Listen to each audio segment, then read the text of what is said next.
Bismillahirrahmanirrahim. Assalamualaikum warahmatullahi wabarakatuh. Halo teman-teman, perkenalkan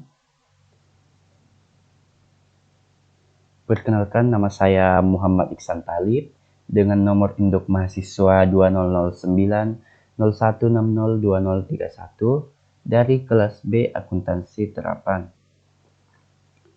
Oke, pada kesempatan kali ini saya akan menjelaskan mengenai distribusi sampel dan teorema limit pusat, di mana tugas ini merupakan tugas UTS dari mata kuliah Statistik Inferensial. Oke, adapun yang akan kita bahas pada video kali ini, di mana kita akan mengetahui apa pengertian dari sampel probabilitas, di mana kemudian kita akan mengetahui apa saja kesalahan-kesalahan yang biasa kita lakukan dalam pengambilan sampel. Kemudian ada contoh soal.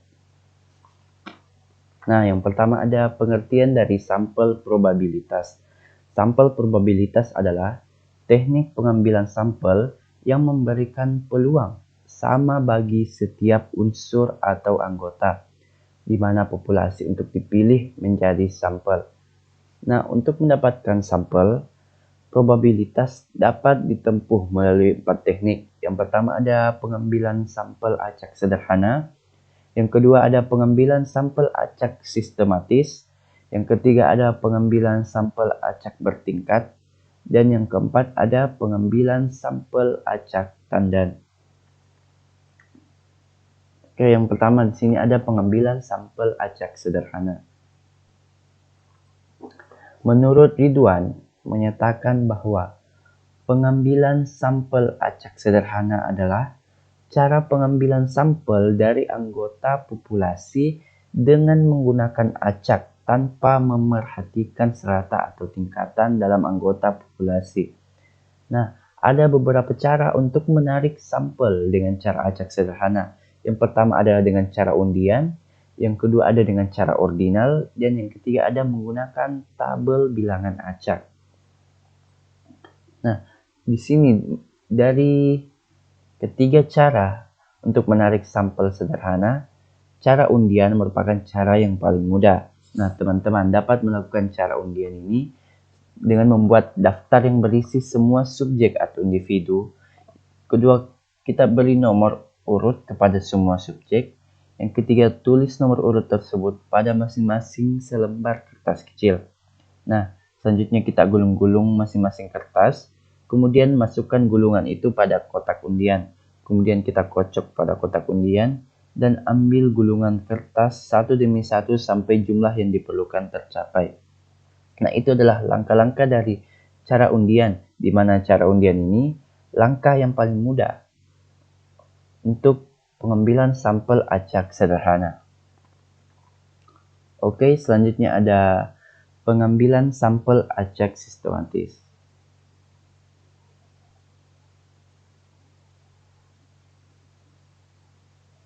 Pengambilan sampel acak sistematis adalah suatu teknik sampel dengan cara acak, tetapi penentuan sampel yang diinginkan berdasarkan urutan populasi yang telah diberi nomor urut. Nah, contohnya ini, kita sebagai peneliti ingin mengadakan penelitian tentang penghuni lembaga permasyarakatan. Dan dianggap bahwa semua penghuni lembaga permasyarakatan adalah populasi berdasarkan daftar penghuni lembaga permasyarakatan. Maka dalam pengambilan sampel dimulai dengan menentukan nomor penghuni nomor urut secara acak terlebih dahulu. Misalkan kita ambil nomor urut penghuni 12. Jadi, mulai dari penghuni nomor urut 12 dan setiap 10 nomor berikutnya diambil sebagai sampel. Maka kita sebagai peneliti dapat mendapatkan sampel penghuni lembaga permasyarakatan mulai dari nomor 12, 22, 32, 42, dan seterusnya untuk diwawancarai.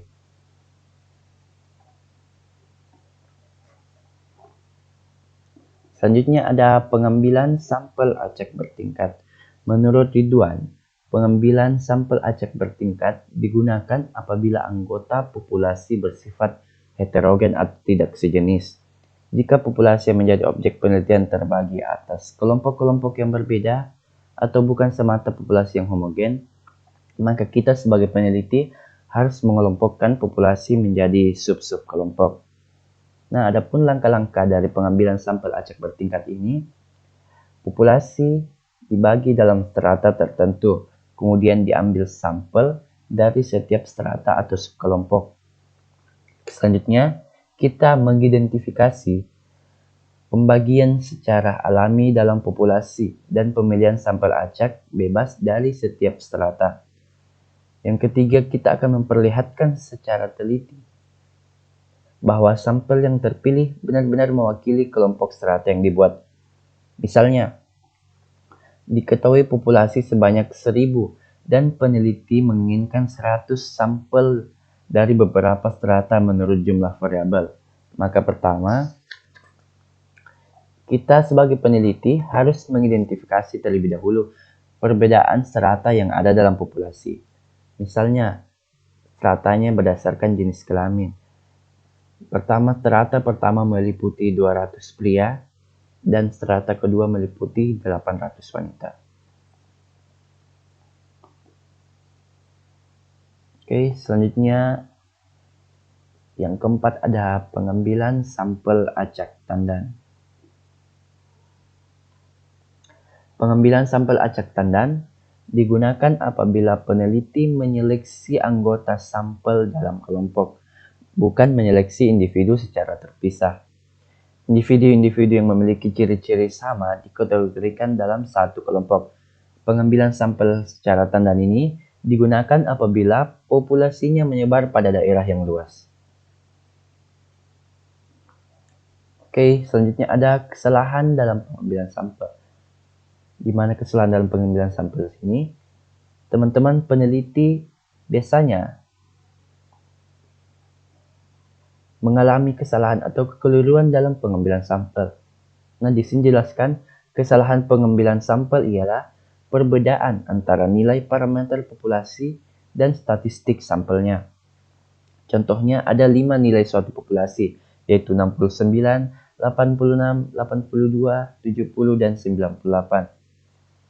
Di sini, jika kita peneliti mengambil 2 sampel secara acak, misalnya nomor nilai 70 dan 86, maka min dari kedua sampel tersebut adalah 78.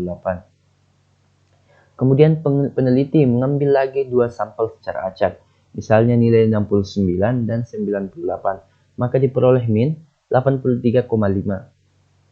Maka rata-rata populasinya ialah 81, sehingga dapat diketahui kesalahan sampel adalah min 3 untuk sampel pertama dan 2,5 untuk sampel kedua. Nah, ini merupakan salah satu contoh dari kesalahan pengambilan sampel yang biasa dilakukan oleh para peneliti.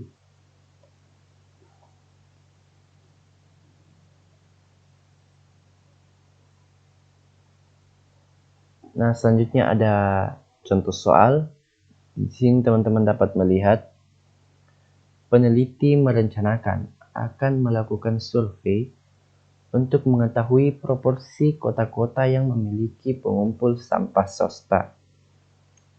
Peneliti menghendaki kesalahan maksimum adalah 0,1 dengan tingkat kepercayaan 90% dan dugaan sementara proporsi adalah 0,5.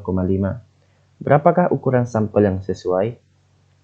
Nah, teman-teman dapat menjawab dengan rumus seperti yang ada pada layar, di mana 1,65 dikali akar 0,5 dikali 0,5 per 0,10 pangkat 2. Hasil dari bilangan ini sama dengan 69. Jadi, peneliti perlu menghubungi sekurang-kurangnya 69 kota.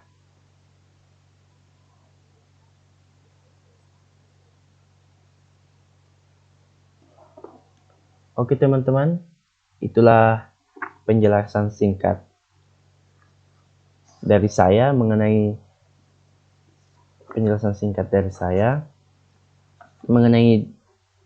distribusi sampel dan teori Malimit pusat. Semoga dapat bermanfaat bagi kita semua, terutama pada diri saya pribadi. Mohon maaf bila ada kesalahan dan kekurangan dalam penjelasan saya. Saya hanya manusia biasa yang tidak luput dari kesalahan. Terima kasih kepada teman-teman yang sudah menyempatkan menonton video kali ini. Saya akhiri dengan ucapan wassalamualaikum warahmatullahi wabarakatuh.